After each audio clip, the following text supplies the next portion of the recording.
What's up? And the show must go on. We are here for part two of our double hitter night. We're not gonna go into all that stuff because I did it in the beginning.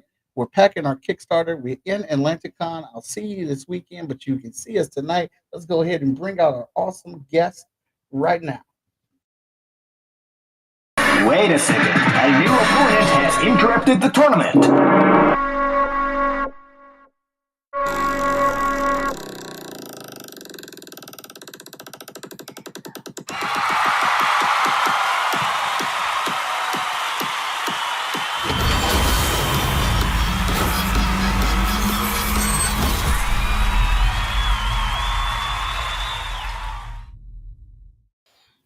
Jason was good.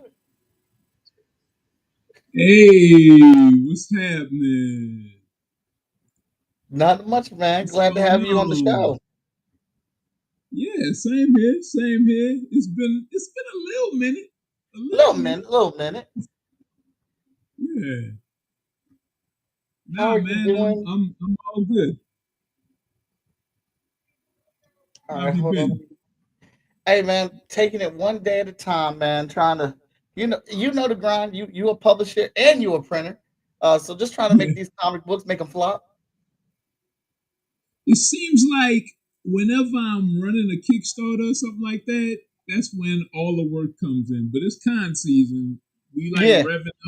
like revving back up from the low after San Diego. So I feel like it's going down a little Oh, bit. okay. You were at San Diego this year. Yeah, I went a couple days and hung out. Okay. Yeah, So how was that? it was pretty good. It was pretty good. Saw some cool people. Moana was there. Mm-hmm. Her and Dana.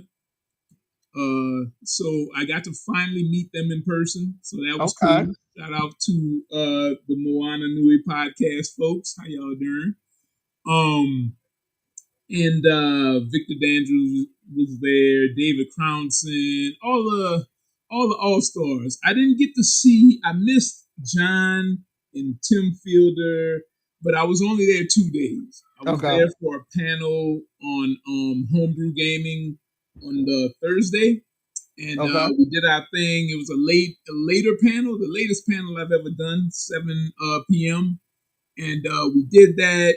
Me and young Jason hung out and chilled out, ate all the pizza I bought that night. And, we kind of kicked it. And then Friday, the homie Brian from Wingless came up, Okay. and his fiance Monica, and we hung out the Friday, and then we went back home. So it was dope, though. It was a nice time. Awesome. That does sound like a good time, man. You got to hang out with a lot of the homies. Yeah, yeah. I said this year I was gonna hang out more, try to do less work, less Mhm. networky kind of vibe, and just kind of hang and chill. So it worked out. We took a lot of pictures, that kind of thing. So that was cool. It was real cool. Awesome. Awesome. Awesome. Awesome. All right. So what are you bringing with us tonight that I'm trying to solve the problem of drawing tonight on the canvas? Yeah, that. I'm always amazed that you could do that, man. I'm like, whew, under pressure when I have to draw for folks. So yeah, what I'm bringing is the One Nation, our 133 Arts flagship title, One Nation Stronghold, which is an offshoot of the main One Nation title, the Kickstarter for that, for issues Okay. 1, 2, and 3. We went to Kickstarter to raise 10K to package issues 1, 2, and 3 together.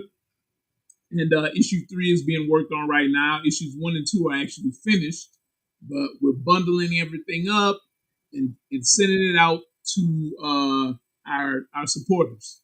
Okay. Okay. Yeah. What is this series about?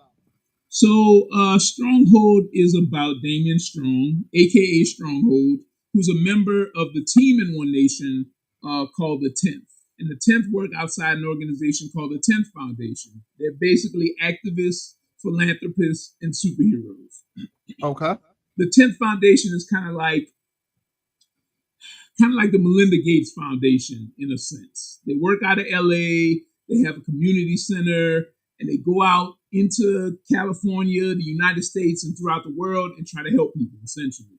Mm-hmm. They raise funds, they do they do they help the homeless, they have several daycare centers. They're an organization that's there to help people. They do Okay. breast cancer screenings. They do medical screenings. They do anything that they can do to help the people of their community and the wider community, the citizens of the world. But they're also superheroes. All right. So Stronghold is about Damien, one of the superheroes, and his past is coming back and punching him in the gut. He has a Ooh. mission to go back to his hometown in New Orleans and solve a mystery of some missing kids. Mm-hmm. And within that mission, his best friend gets murdered or killed During or the died. mission? Yeah, and Okay. he is thrown for a loop, and we get a lot of backstory into his past growing up in rural Louisiana, and his family are these religious bigots who treated he and his twin sister really bad when they were kids because they're half black and they're albino and their family is white basically. Mm-hmm. So they treated them really bad as kids to the point of straightening their kinky hair to get them to pass for white since their skin is so fair. Oh. And his dad, who actually is a pastor and sort of the patriarch of this rich reality show style family, kind of like Duck Dynasty kind of thing, but Mm-hmm. in church, wants him to come back on the show to boost their ratings. So in issue 3, he catches wind of that, and it's a big issue because of his past history with his family Okay. and trying to solve this mystery of the superhumans and the kids who are being kidnapped or stolen off the streets. I love it. This it sounded great. It sounded like the opening episode to a new TV series. Yeah. Well, Greg Anderson Elysee is the writer. I'm sure he's been on the show. Has he been on the show? Greg's been on the show before. Yeah. Yeah. So Greg is the writer, and we've been collaborating, trying to come up with some spicy stuff for this series, and we like it. We hope we're hitting some good notes here. So that's awesome. So I can actually speak on this now because I've worked with Greg before. So Okay. I just recently did a 10-page story in Cthulhu Saw it. Invades Fairy Tales with Greg, and Uh-huh. I was super excited. Travis hit me up. He was like, "Watson, I appreciate Travis. Travis always looks out for me, and he always tries to find me a spot in his Right. Cthulhu series." He was like, "Watson, I got 10 pages. You want to get it? You want to get 10 pages in?" I was like, because I didn't do that many pages before in this book. I was like, you know what? Fuck it. Let's go. Let's Right. go. I missed out on the last one. Let's make up for it on this. He was like, Right. you want Greg Atkins? You want Greg? Greg is gonna write it. Greg is writing it. Greg is writing it. I said, let's go, baby. Let's go. You can't pass up a Greg book. You can't pass that up. No. So super excited because I tried to work with Greg before, and no knock to Greg, I just couldn't afford him. I just the way my budgets work out, Greg, I didn't have Greg money. I ain't even gonna speak on it. You're killing me right now. But so he sends me the script over. He's like, read over it, let me know what you think. And I must have read the first page for 30 minutes. The first page of what Greg has me drawing, I'm just like, how in the fuck am I going to do this? How? And I'm reading it again and again, like, are we sure this isn't 2 pages? But it was super fun. It was super challenging. But I did it. Yeah, Came out great. The book was super super fun. To draw, to be a part of that with him, and to do black folklore, black fairy tales, and bring those characters to life was super awesome. So I can only imagine what this content is like for this book. yeah. You guys is it's a Cthulhu, right? Cthulhu and the fairy tale invades fairy tales. Yep. Yeah, and you guys are doing like the diaspora gods. That's Mm-hmm. that's fire. Yeah. Matter of fact, Brian and I are gonna come to you with a thing at some point, and talk to you about it. We got a thing we cooking up. Matter of fact, he just posted about it today, very vaguely.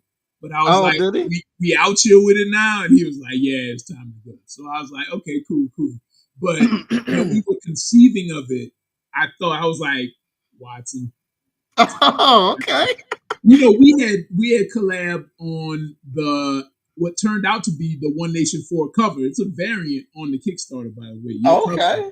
All is a right. variant with Paragon and Hot Shot on it, which Yeah, is yeah, yeah. Which it's one of my favorite images, by the way. Like, yo, I had very, so much fun with that. When very hey, good. chat, I'm gonna tell you right now. When Jason Reeves comes and says, "Hey, I want to get a commission," you shut up and you do Oh, it. man, come on, You come shut up on. and you do it. I, Hey, I Lonzo, what's up? hey, but nah, man. Like, I appreciate all your hard work on that thing, and so fast. By the way, anybody that want to commission this man, I mean, you see him drawing, like you see it, you know, this dude is speedy. I, I'm an illustrator as well, and I don't move a fraction of fast like my man over here. So y'all give this man all the money. You feel me? Like for real. Um, but nah, so yours turned out to be alt cover that's offered on the Kickstarter. Um, we're doing a whole bunch of alt covers actually. I added a few variant covers, and I wanted to do this thing. Speaking of the Hot Shot X Paragon cover, I wanted to do expand it and do this thing. Yours was so dope. Do this thing with other indie creators. So we Mhm. created I'm making it a series. So every Oh, One okay. Nation cover, and maybe even extending into Changa and Retcon, I want to come together with other indies and have, main character over on 133 our side, main character on their side, right? Yeah. We have one with Carla Madrano's Luna on the Kickstarter. Oh, So it's okay. like Stronghold and Luna, Shout out to Concrete, Okay. Shout out to Carla, who was very gracious and let me use her character. Um, we have one with Danny's Ace Blade. Yo, shout out Okay. to Okay. Danny Okay. Quick. That one is being colored as we speak. So you can only see the line work on the Kickstarter, but it's being worked on. It is a whip, but it's fire. Uh, by the homie Jordy Perez, whose line work is just whoo, like come on. So we're doing a little extra things. We also doing apparel because 133 Art has been experimenting with apparel a lot. Okay. As an add-on, we have the shoes, the P1s, A my piece. Paragon 1 shoes. All right. I've been bussing to different conventions, you know what I'm saying? If you go on the page, you can see them. You can see us wearing them in Harlem at the Schomburg. Also, we have a shirt. If you go on the Kickstarter, you can see Greg, Mr. Muscles himself, with the new shirt with art by Robert Love, which is also the art of the trading card set All that's right. also available. But this is the shirt I'm wearing it actually. Yeah. Stronghold. Nice. Yeah. Yeah, Paragon. that trading guard set is hot. Yeah, yeah. Robert Love did his thing, man. Look, Robert I, Love from Number 13 and Children of the Plague from Dark Horse. That's my man, Mr. Love. And he great blessed us with a 9 card set that kind of comes together like those old Jim Lee X-Men cards. So yeah. each card forms a piece of the entire set, the entire image of the set. and we got that. Obviously we got the One Nation Arc One bundle, which I'm so proud of, because we just finished the first storyline in One Nation, and what else do we have, man? We have some pins. We have more comics. I mean, we kind of doing our thing over there. I'm very proud of the project in general, and I'm happy to say today I was losing my mind in the morning. I was like, "Yo, I'm so sick of." We were at 29%, and I was like, "We Hmm. kind of this is week two, so they have the dreaded week two Yeah, yeah, yeah. flow over at Kickstarter and crowdfunding in general." And I was like, "Yo, I'm so sick of looking at 29.77 every morning, 29.77 since Monday." So I sent out a call to the folks on social media, and I was like, "Yo, I know we could do better, family. Like, let's run it. We need help to get this worthy project kickstarted, if you will." And man, people showed up, man. We blew past 30%, and I'm so grateful.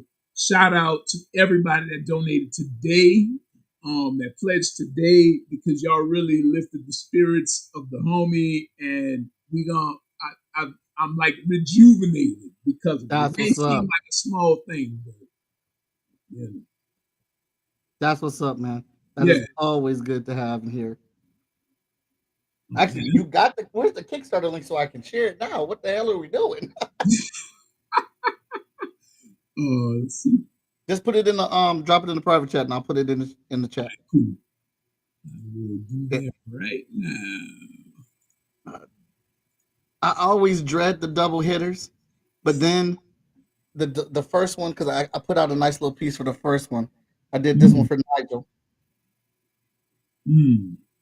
And then now I'm over here with y'all, and I'm like, hey, I got the juice going tonight, I think. It's looking real good, man. Again, I'm like, yo,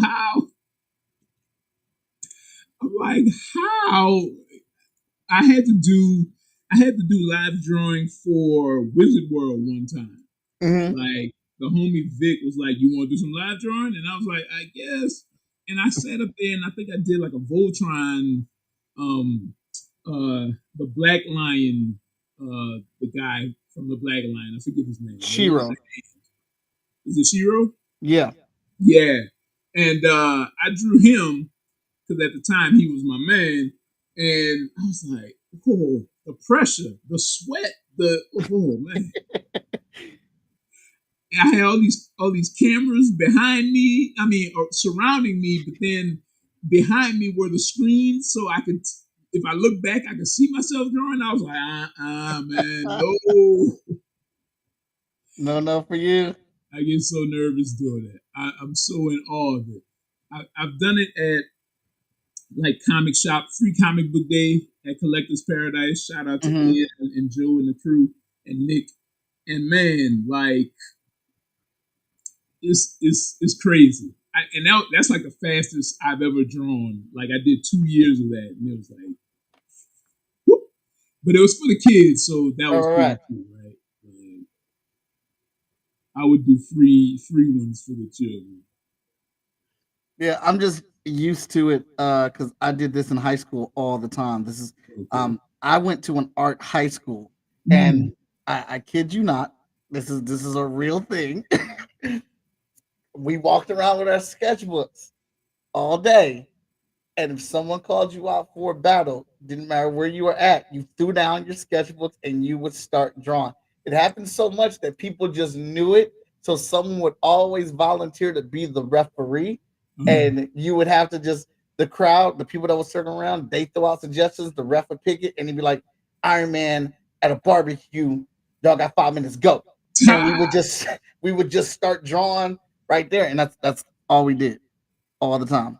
Fun fact: I went to art high school too. All right, all right. New Orleans Center for Creative Arts, NOCA. Okay. Like junior and senior year, I graduated from there.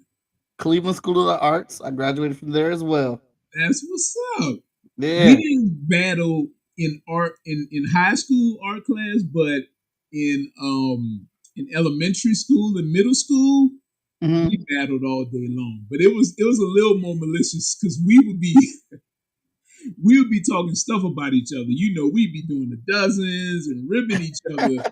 And if somebody was ribbing you and then they drew you like what they were saying, and then you would have to like strike back. You had to fight back. So the battle would be on. And we would draw like if somebody had a bowl cut, somebody had to come up with something clever. I remember my homeboy Julian had a bowl cut, and one of the other dudes that could draw, I think it was Delroy. He drew him sitting like with like some tight pants on, and he was like on a chair from the lunchroom, and he had a bowl around his head with like Oh shit! flies flying around him and man, the class went crazy. Julian lost that day. Oh man, because everybody had been cracking on him behind his bowl cut in the first place, so Julian would always start some stuff.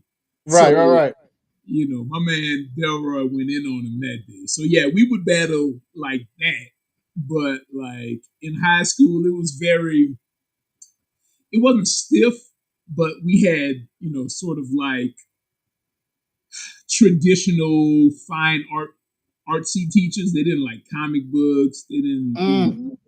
they told me that I was at the margin of the artists that they let in for the school. So my Oh mom had to wow. write a note and say he really loves this and he does this at the table and please let him in.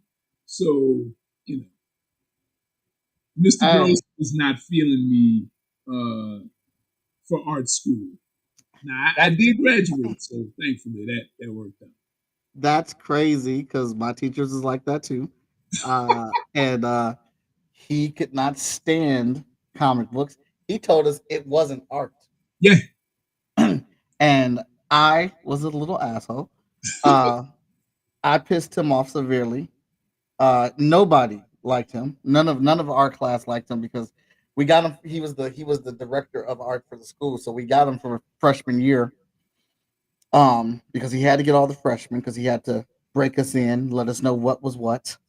And then sophomore year, we got to go to Mr. Carver, who was open, purely experimental, stibbling, different paint techniques, using paper mache, whatever you want to do to create, he let you create. But then we went back to Mr. Hamlet in junior and senior year. And we're like, that's kind of messed up, man. We only get to get with him 1 year. We get 3 years with you. But he I pissed him off because I would always find a way to put a comic in all of my art, whether it was same. on the TV, a comic book, an action figure. I always found a way to put it in there. I got all my artwork done. My portfolio was completely finished. I was never late with an assignment. I hit all of his objectives that the piece needed to be in, so he couldn't say shit to me. Right. And then I messed around and got a scholarship to the Columbus College of Art Design, which has a comic book class where they teach comics by Daryl Banks, the artist of Green Lantern in the 90s.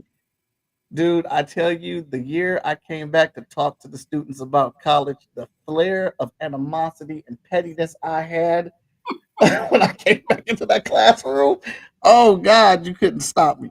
Oh, Was he like an older teacher?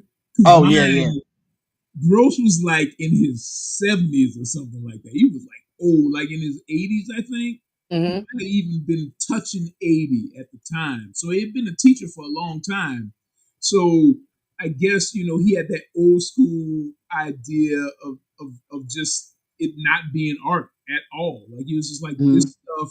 Because I like draw action scenes and I remember one of my portfolio pieces I showed them had a guy like falling back out of a window like Trinity shooting, and all that. And he was like, this is trash. And I was like, but this is what I want to do. Since I'm 10 years old, I've wanted to draw comic books, like 8 years old, right?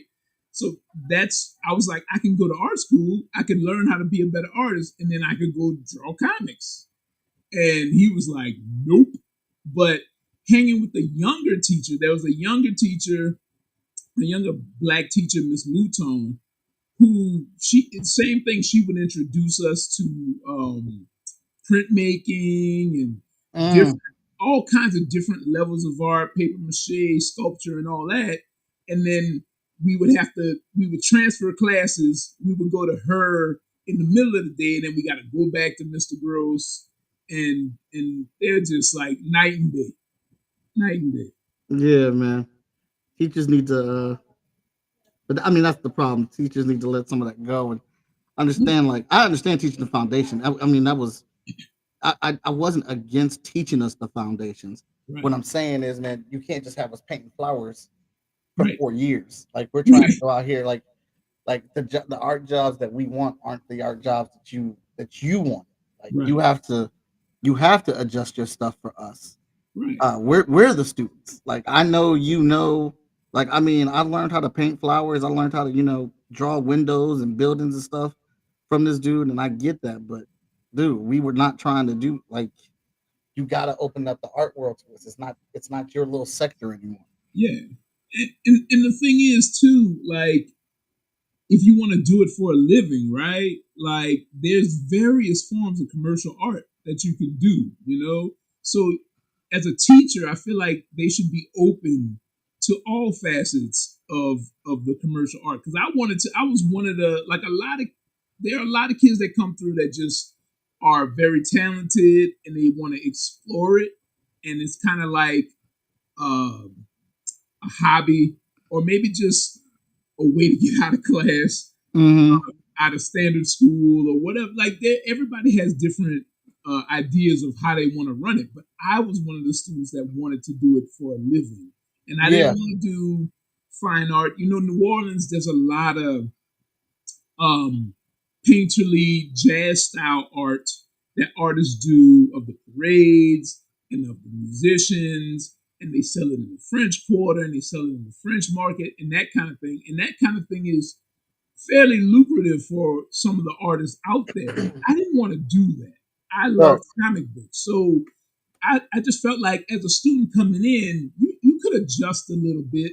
I didn't mind learning the fundamentals at all because, like I said, I thought that I was going to come in, learn fundamentals, and then go out into the wider comic world Right. and draw for Marvel or whoever. And he was like, dude, this is not art. And I was so crushed at first. But then, same as you, I like did all the assignments. And I thought I was pretty good at like um, doing the still lives and sort of the fine art the way that they taught it. And the sad part is that I had to stifle the more creative part of me that wanted to learn how to do comics, you know, Yeah. to succeed in art school. Comics didn't come till, man, way later, maybe like a decade later. Comics, concept art, the stuff that I actually was like super interested in, which is weird because those are big fields. Like, I mean, people are painting for Wizards of the Coast too. And I ended up doing that from some of the fundamentals I learned, but I don't know, it just wasn't happening. Yeah, man. All that stuff is wild.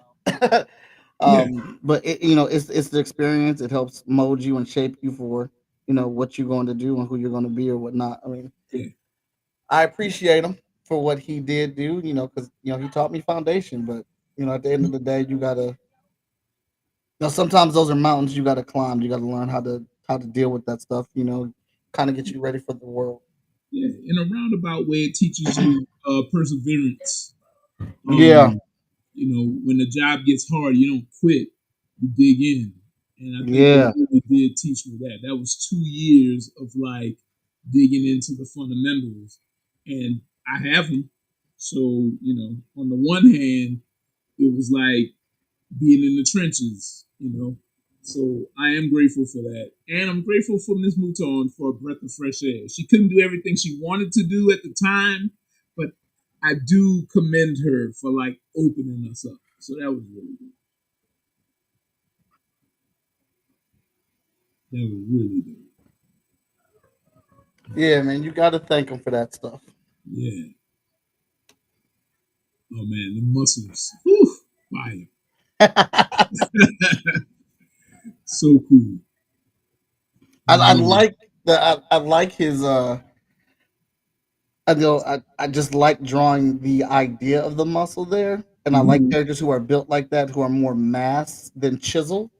Yeah, I think that's fun to do because you can really play with that and give that character like a wild silhouette.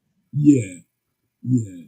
That that's fire. I'm like I'm like tripping. I'm like that's really him. I love his face. Like that nose is real talk. I struggle to like caricaturize, like, I come up with the Jim Lee clean, whatever. So in my mind, I'm always being cleaner than I want to be, like Mm-hmm. being less expressive. So I'm really reteaching myself how to like caricaturize the pieces. Man, I look at your stuff and I'm like, man, he really has it. He's really good. Oh man, I love him so much. He's gorgeous. I appreciate it, man. I appreciate it a lot. But it's all that's one of the reasons why I did this show is because I wanted to put myself in situations that would make me draw things I wouldn't normally draw. That would put Mhm. me in a situation where I had to try to get something finished in in an hour and a half type of scenario where I would have to be, for the most part, forced to think on the spot, like not to do my typical poses or whatnot. Right. Um, just like looking at this character, this dude just shouts like, look at this dude from the top. Like I want to see his pecs. I want to see the I don't even know, I forgot what the hell these are called, but I want to see that Right. muscle meat between his Yeah. neck. I just want to get Yeah. big ass shoulders on him. Yeah. That's it. Uh, Whoever this dude was, he didn't answer the questions right. So now he's looking at anybody else want to disagree with me. He's dope. I Mm. love it. I But love yeah, it. I don't. I mean, honest, dog, I don't even know what else to do to this. I think this is done Nah. right now. I mean, look, Damien's out here taking out bigots and being an activist and looking out for his homies. So this is like apropos. Like it's crazy. I got a comment on a post we did, and this is the first time I've ever like really. I don't like when the mainstream kind of has a gay character or an other character, and they're like, "It's the first gay marriage at Marvel," that kind of Mhm. thing. It's really showy to me in a sense because it feels like they're trying to make it a marketing scheme, Yeah. and sometimes it Thank feels you, Milton. really gross to me. But at the same time, Thank you, Parker. what's up, Wayne? What's up, Milton? I'm like, oh, what's up, Lonzo? I'm like, it feels kind of gross to me. It's just not my style to be very to seem like I'm using that as a selling point, right? Absolutely agree. Yeah, I, Yeah, I we just I just want to be inclusive and have diverse characters. Just they're there, right? right. That's their lives. When we write about it, when we talk about it in the books, that's their lives, right? These we want these to seem like three-dimensional characters. But Hmm. so this is the first time that I really put on Front Street really hard about this guy's past and his life and his struggle being an LGBTQ superhero and activist. Hmm. And I was like, I got to get over myself in that idea a little bit because I want people to know that other people to know that this is a character that could be for them. They might actually like the story. So Right. I did that, and I got a comment on TikTok. Some dude was like, "Oh man, like real sarcastic, like Jesus loves you guys." And I Mm. was like, "Man, why are people like this? Because this is not how I want. Uh, this is I don't want. I want him, the character, to take out bigots. Right. Absolutely, full stop. But man, I wish people weren't. so shitty, man. Like, why are you like this? You on a post. If you don't like something, just stay off the post, bro. Like, Right. What's the and problem? and again, this is my first foray into being more expressive about that. And I thought it was such a crappy way, a crappy introduction into that.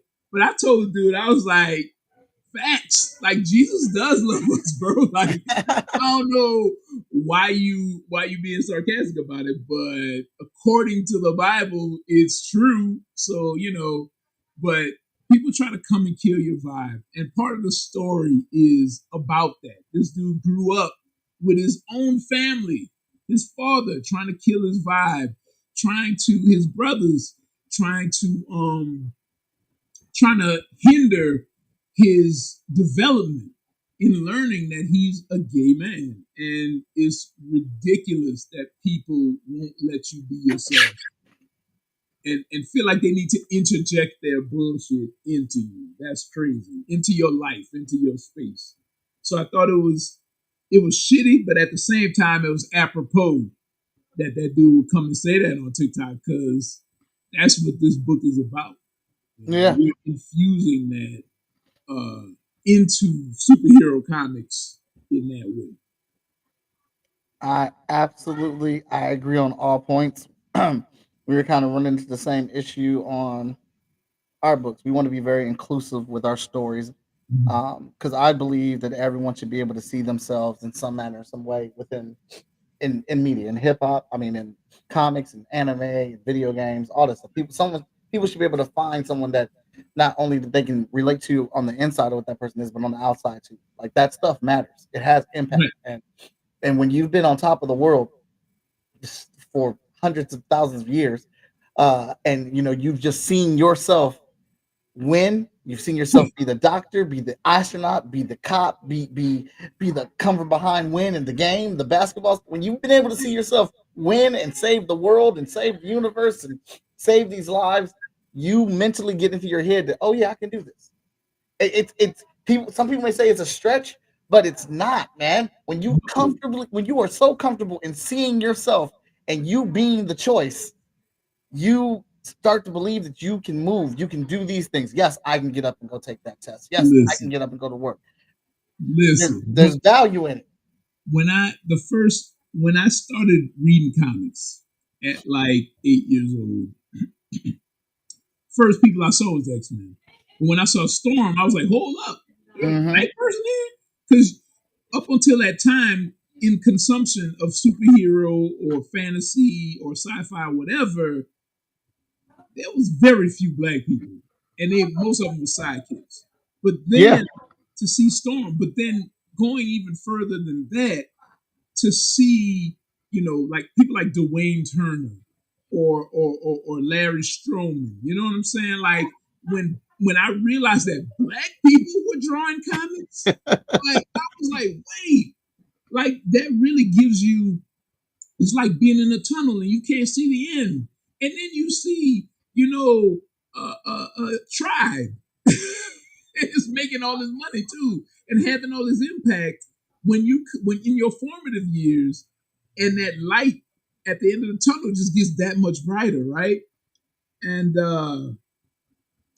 it's crazy. So now I'm looking as a young person. I'm looking for where are the black artists? Who's black? And the one of the it's sad, but it's also kind of funny and hilarious at the same time.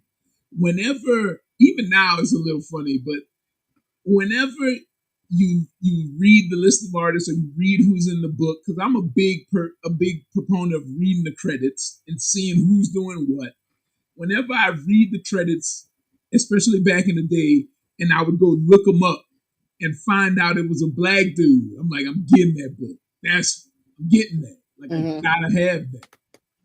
And it's just more fuel for the fire for you to want to be that professional. And that is, don't talk about in 2012, 133 Arts started publishing. That was our birthday, right? One Nation was the first thing. What up, Mike? One Nation was the first thing that we published. And man, like seeing Machindo. Like I saw that Machindo piece of dreadlocks with him floating above the earth, Mm-hmm.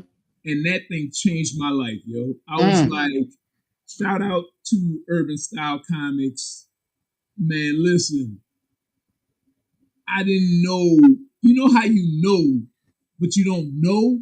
Like I didn't know the grandiosity that of the images we could create as black artists of black people, sort of until I saw that piece.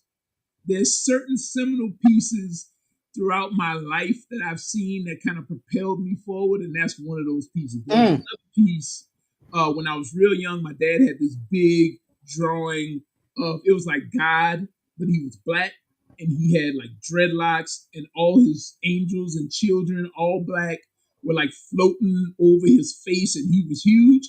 And I was like, just that piece just mesmerized me. I would just look at it for hours on end. But when I same thing with this Machindo piece, man, I would see that thing and be like, "Yo, Mhm. hello." Ah, I getting would ready. see that thing, and so shout out to me. Basically, in 2012, I met the Black Comics world. Uh-oh. It's bedtime. They get ready. They got school tomorrow. Hey, I'm so sorry y'all got to go to school. I was over. they are. They are too. I know that's real. But We still got we still got like 2 more weeks over here. oh wow, really? Ugh, Yeah, I will yeah. not tell my kids that.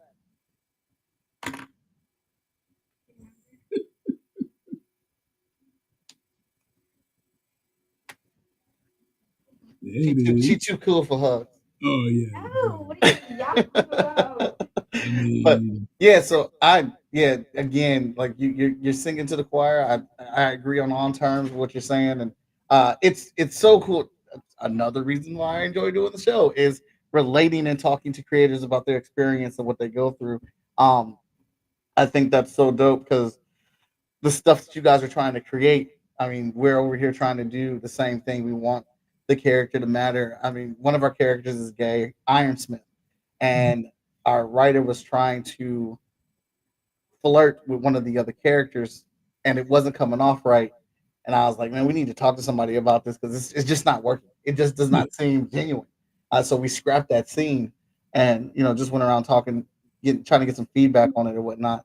But then because we wanted to let people know that she was gay without saying Iron Smith, the gay character is here, like without doing that. And because it's a part of who she is. It's not who she is, right? right. So we had this issue where Hotshot caused some destruction in a fight and he ran away from it. And Heroes International comes on the scene to clean it up. And we have this dick journalist. And I'm like, this might be the best way to introduce it. Like their Heroes International's on scene, cleaning up, trying to help people from the fallout and stuff. And the journalist, her name is Alana, walks up and was like, "Hi, Ironsmith. How does it feel to be the first gay superhero leadership in Oh, Heroes International and handling this event?" And she's like, "What? What does that have to do with me being the leader of Heroes International?" And it's so I feel like we're doing the thing that some people do in media or whatever, but then she immediately kills it like that has nothing to do with my leadership ability. right. Da, da, da, da. So but trying to find these ways to let that be in and let that be part of the narrative because we don't, and like I agree with you, we don't want to do it by checking boxes or trying to hit the numbers of we got this, we got that, we got this or whatnot. I remember being asked if we were going to have transgender characters in our books, and I'm like, we absolutely are. I just don't know enough about it, and I have more research to do before we introduce that. And that's probably going to come along with me having to speak with someone that's transgender to see, and more than one person to see how that works, because we want to introduce it, but we want it to be of something of value. We don't want it to be just we got transgender characters now. Buy our books. Yeah, let me put that on the poster. Check it out. Transgender. Right. Like I don't. I hate that. Like I'm not a fan of it. And and sometimes I get the notion that it's like I don't want it to be to the detriment of the book, because I want people to know. But yeah, it has to be the desire. My desire is for it to be organic, Mm-hmm. right? Right, right, right. Like it is doing good. One time, you know what I'm saying? The desire for it to be organic is very necessary. Yes. Um, Yeah. And like that even works, with the story that like hot Sh- I've been working on hot shot for 20 years, and I've always said that he cannot control his powers. There are certain aspects of it that he can't control, and he has a mental block, but I have never known what that mental block is. Well, last year I finally figured it out. And it was a natural occurrence, which led us to do a story about domestic violence. And yeah, his block comes from his childhood of watching his mom get hurt by his stepfather and him not doing anything. So now he has imposter syndrome. So is he really a superhero? Because the time when he could have done something without power, he didn't. But now he's doing something with power. So is he really a hero? And that is affecting how much access he has to his abilities. that is so good. That is so good. When you were running the Hot Shot Kickstarter, and I saw that part of it, that like spoke to me because I was like, that's my childhood. Mm. Like you speaking to the little boy in me that couldn't do nothing, Yeah.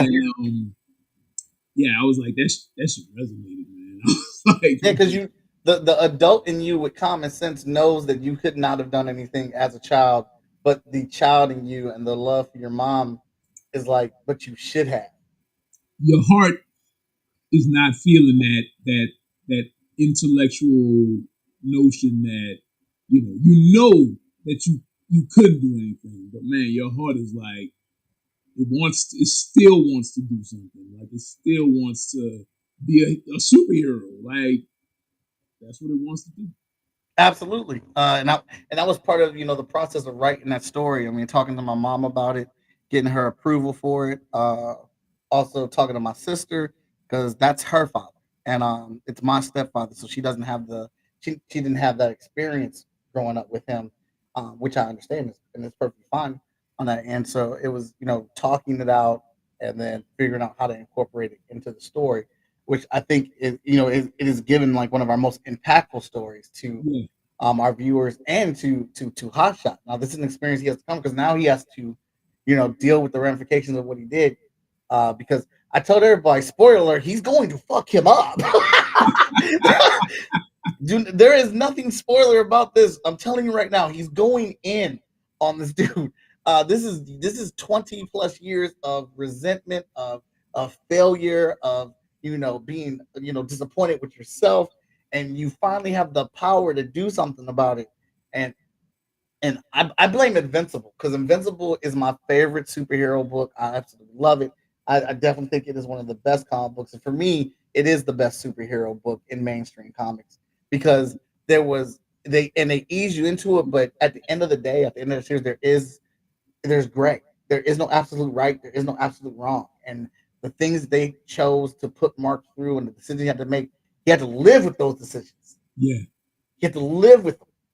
He had to grow up into those decisions. Like what I love about Invincible 2 is it it ends, right? And it Yeah. ends at a point where you see the man that he's grown up into and how he runs, how he runs the Viltrumite Empire, Hmm. but as that man, right? As that person that grew up as a human, then grew into being a superhero, then grew into being the ruler of the Viltrumite Empire. And you can tell all those lessons have made him that dude. Like he's Yes. sitting on the throne and they're like, man, we should go to war. And he's like, I don't think y'all want to do that. Like, not with us, not with me. Not with me. And Oh, I love that the ending of it. It's one of my favorites too, by the way. I read it like almost every other year. I'll go back and read the whole thing. Like that's one of my ones. dude, when that last issue came out, I carried that bitch with me for like 2 years. I just had it in my book bag or in my pouch wherever I went, I just carried that last issue with me, and it's just so good. Like I know there's some ick in there now, as you know, as writers grow and time eras change and stuff like that. But Yeah. that Invincible story hit whenever Robert Kirkman and Ryan Otley came out. You know, the arrogance of me thinking that I could approach Ryan Otley's skill, but like I put out a book and I'm like, yeah, I'm on that Ryan Otley shit right now. And that next issue of Invincible come out, and he'd be like, boy, if you don't sit your ass down. You know what I'm saying? But it was like it was always chasing that because that dude just could draw. And then and then growing up is knowing that Corey Walker was a beast. Woo! Do you have you probably can't see it behind me, but I got the show art book behind me. Oh Like, shoot. do you have that? No, I didn't know that was a You gotta thing. get that, man. Go get that right now. Man, Corey Walker in there just losing his mind. Like I'm mad. I went to look for his blog a while back, and I'm mad that it's not even up anymore. Mm, But he used to do different superhero suit renditions. Like he had a lot of Supergirl suits, and I was like, man, because I was looking for ref. I was designing something, and I was like, let me see how Corey Walker would approach this. And I was so mad because the blog was down. I was like, there used to be so much art up here. Um, I think it was right before the show came out. So he's amazing. The dude can design a costume. Like his shape drawing and the utilization of shapes in the design of the costumes are only person I think can mess with him. Only a few people can mess with him, first of all. Chris Anker might mm-hmm. be able to mess with him, right? Okay. Russell Dauterman might be able to mess with him, but it's a few people because those three dudes, they'll design the hell out of a costume, man. Dude, So I I'm really I'm with you. We here on Invincible. That's one of my I favorite. Me and the homie Rashad would always say it's like the Matrix is like our favorite movie. It's mm-hmm. definitely my favorite movie, and I would always say when I think something is really good, I say it's approaching Matrix levels. I I rock with that. I rock with that. So I'm like, that's my Matrix of comics. I love it so much, and what I love about it too is the the Corey Walker and the Ryan Otley of the first 10 issues of Invincible aren't the same Corey Walker and the same Ryan Otley They are that we not. have right now. And Thank to you, Zion. watch them grow into who they're going to be is amazing. Yeah. I love that.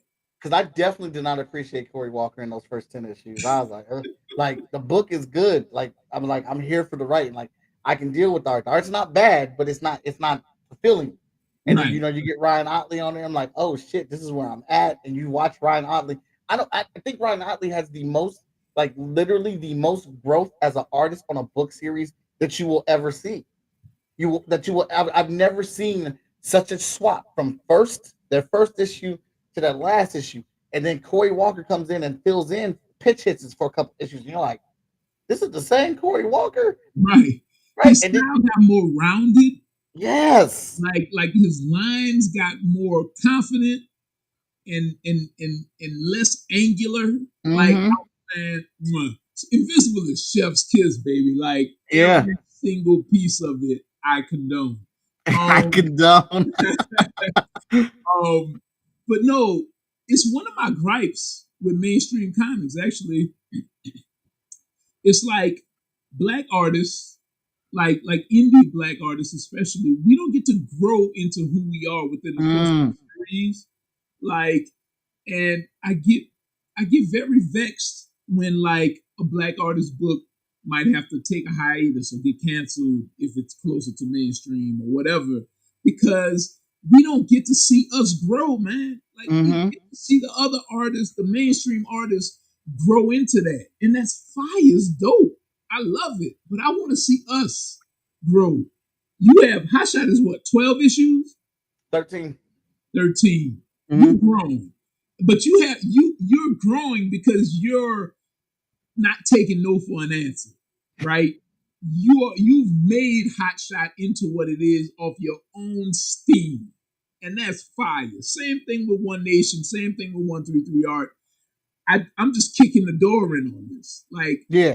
nobody can tell me. I created 133 Art because I the mainstream doors were closed, Mm-hmm. so no one can make me stop doing One Nation. So I'm gonna be able to grow, thankfully. But man, would I love to see one of no, not even one of us, many of us start a series at square one and get to square 120 or whatever, and see Right. what kind of artists we've become at that point. I would love to create that that imprint that can make enough money to allow for us to have a crazy run, a Bendis run, like a Ryan Otley run. Let's go. That's what I want. That's the dream. Yeah, man. Again, agreeing all the way on this. Um, and that's part of it too. Is that we're trying to. I'm chasing Invincible. Invincible is my totem that I'm shooting for, and to be able to try to create, not copy Invincible, but create that same feeling you get as you read it, that same Yeah, experience. And I don't want people, like, I know people are like, you're drawing superhero books, like, yeah, but like my books are relatable, like the stories that we put in there. Yeah, he's punching people in the face, but why is he punching people in the face? right. What's the circumstances in there? That's what I want you to get behind.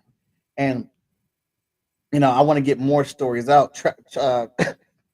Travis, again, he was talking to me about my release schedule. And he's like, "Yeah, you've been putting out a good amount of books the last couple of years."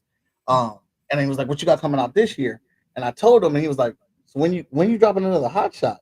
I was like, "Man, I'm trying to get the other books out, make sure everybody gets on the Kickstarter, so we can, it's already taken us a long time to produce our Kickstarters, and all that." And he's like, "Hey, you've moved on to a stage of, you're producing books, you're getting books out, people are seeing you, but don't forget that people like Hot Shot too.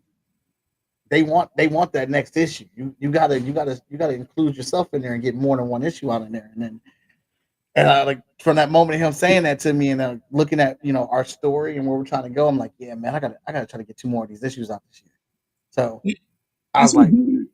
That's a weird trajectory because I feel like I'm on the same one, right? Like, no, real talk. Like with not this Kickstarter, but the season pass Kickstarter from 23. Um, I was like, how before that I was like, how do I get more issues of One Nation out there? Because it's a story, in my opinion, that's worthy to be told. Like it's a mm-hmm, story that's been inside of me since 2005 or something, 2006, where I was just conceiving of black superheroes who save the world. Where are they? Where is the authority? Where are the interventionist black people? You see black activists all the time, and they have this interventionist vibe. If those people had powers, they would be they would literally save the world. yeah, Like if powers which equate to resources, which equate to world changing ideas and movements. And I'm like, where are those people? So I didn't see them in comics. So I created One Nation. And same trajectory. I was like, if I don't get moving, nobody's gonna ever know what these people are supposed to be. Like mm-hmm, I think at the time I was at issue 3 or something like that.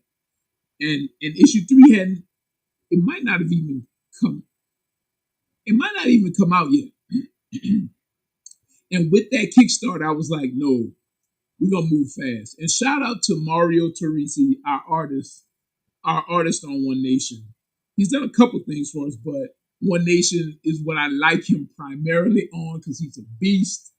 And another issue is coming soon, homie. Like I just gotta get this paper, gotta get this paper off this Kickstarter. But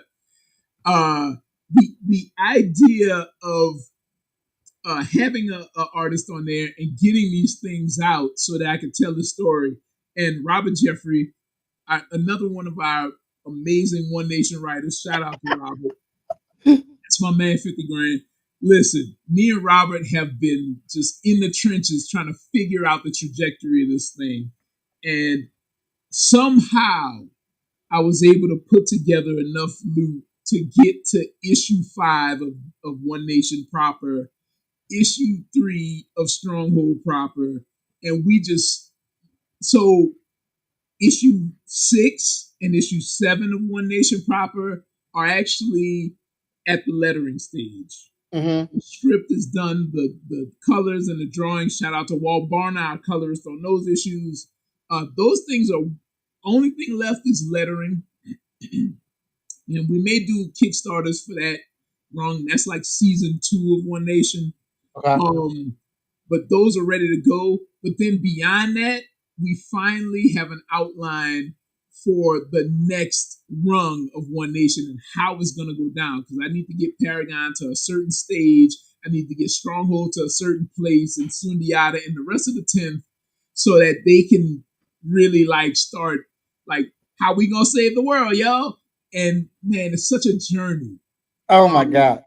One of my biggest inspirations, like in the same vein of Invincible for you, is X-Men for me, right? Mm-hmm. Like ensemble team books in the sense of people who are like diverse and trying to do a movement. I'm like, but I need to get them to the place where the movement begins to happen. And I want people to follow us on that ride. But we're finally to a place where we like where I'm of the mindset like you are. I really got to make space for it. Like there's all these other books that I want to do. Changa's gonna get done. Retcon is gonna get done. There'll be hopefully more Pack Samson and definitely Kid Carvers we're working on right now. But One Nation gotta get to that good point. Like I envision like 4 seasons of that thing, like 24 issues, maybe even more of that, maybe more than that. But Hey, I have a definite endpoint that I want to get to that I gotta get to, man. all right, bro. Like I've just decided me and you have to have a meeting once a month where we just talk and collaborate on where we're at and how we're trying to get there. Because I, Listen, I shit you not. And I'd love being able to say, all right, so yeah, Robert Jeffrey is somebody else I worked with. And I had to put a carrot on the stick for myself. Uh, and I went ahead and had Robert write issue 24 of Hot Shot. oh wow, It like it's already paid for. It's already done. Issue 24 is just sitting in our Google Drive. That is my point and destination to get to because that is our first. That's our first crossover where we're actually going to promote. This is going to cross over into all of our books. This is going to be our first world-ending event. Characters like not that I'm going to say this, but this is like the level of this. Characters are going to die oh in this wow, issue. They're not coming back. They're going to die. They're not going to come back. There's going to be true impact on our world. And literally, when we get done with this, it's going to change the face of our books and like where we're going to move forward to. So like, there's a whole story that we're leading up to. But I was like, man, if I don't have like the skill level I'm at as a writer, I'm not there yet to mm, to do justice to this first issue the way that I needed to. So Robert dove into our universe. I gave him everything. And he is, he's hitting me with questions, texting me with questions, and he's writing and he's sending back stuff. And oh my, this first opening issue, like he gave us a villain, man. And I'm like, I can't wait to unleash this motherfucker on the world of what he's going to do to our characters because it's not going to be nice, it's not going to be pretty, but like looking at all right, where's our studio at? Where are we trying to go with our books? Where are we trying to bring our characters? What is our destination? What's our goal? What's our point? I'm a kid. I'm a comic book kid, so I've always and that's when since I've been making comics, I've always wanted to be like we have Hotshot Zero Event Emergence Part One and mm. Hotshot 24. It'll be to be continued in Heroes International number 10, then to be continued in 5 Star number 8, then to be Oh, continued in Vigilance 12, then to be continued, and then end in Hotshot 25 for the anniversary issue. Like Banger. You crossing over, like real talk. No, I love it. I love it. No, I'm down for some money, Chad. You feel me? The one thing I haven't had is somebody to bounce ideas off of, just like shop talk, and say, what you think of this? So I'm totally down. I'm totally down. Absolutely. Because Oh, like what's up, Jocelyn? there's just too many. Yeah, I would pull it up for you. I actually got this piece finished early, so I was able to finish the first drawing from the show.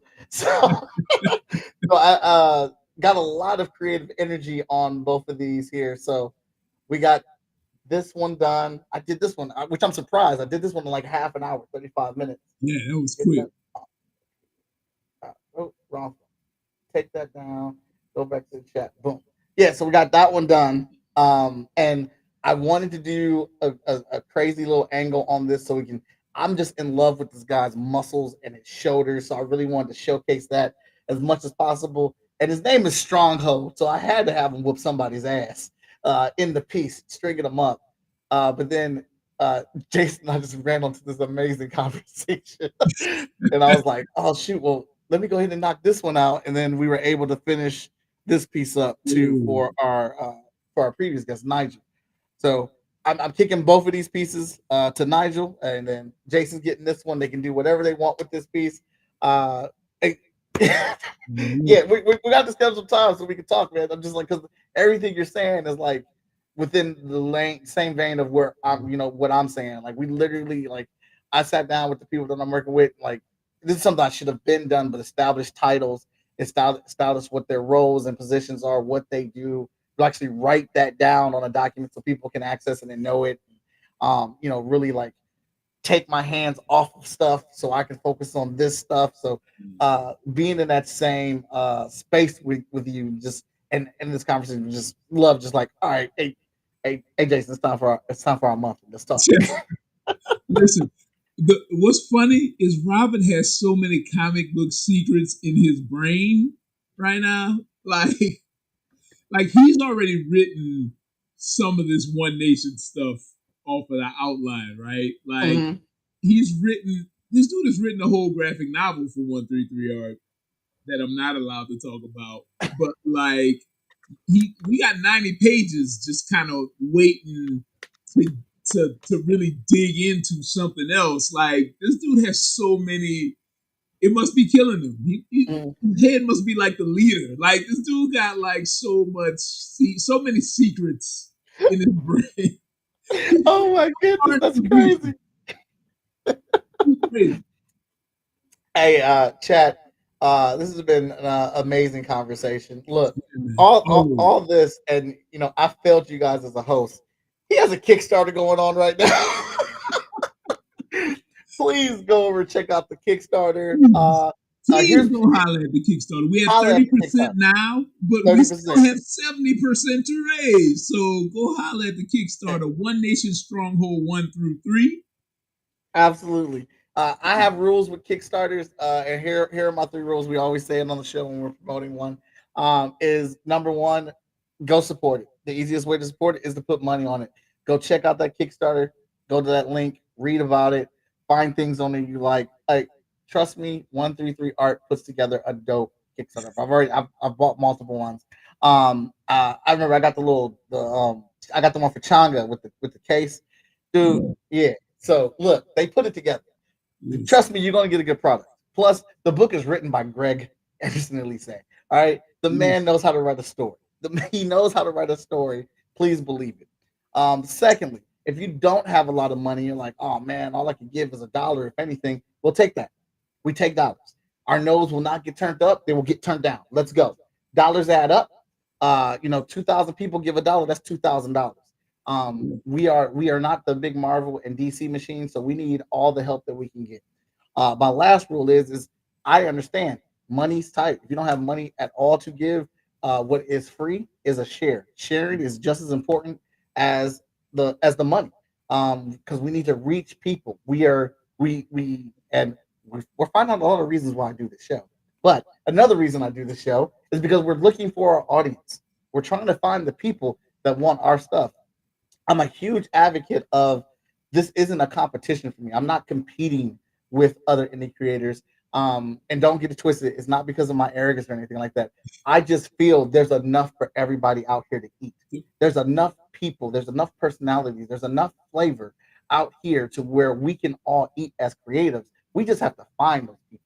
And that's one of the reasons why we do the show Chat and Draw. That's one of the reasons why we do Kickstarters. And with your help, by sharing out this content, it will really help them reach more people so they can reach their goals. So those are my 3 rules.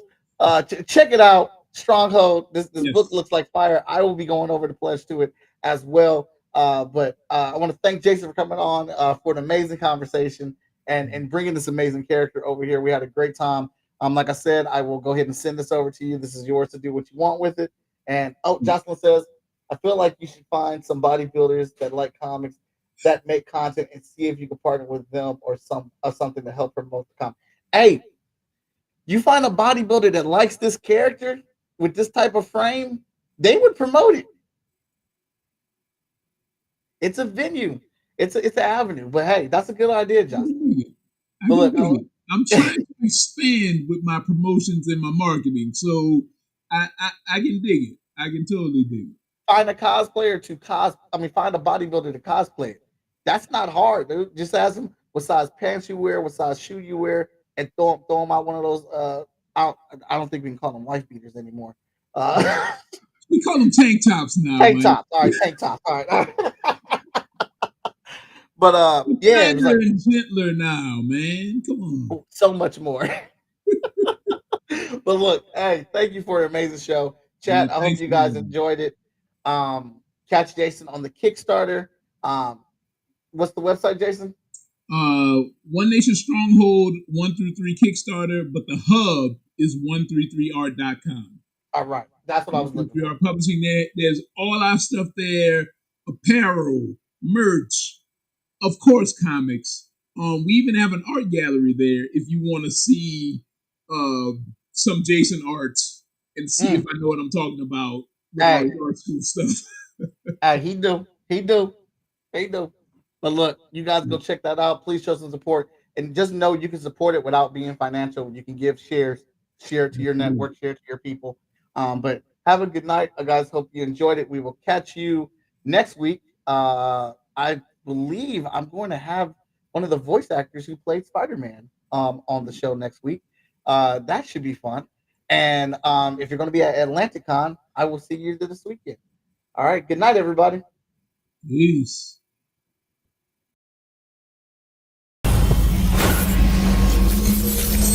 I think that I should ask Mr. Watson. I think that I should ask Mr. Watson.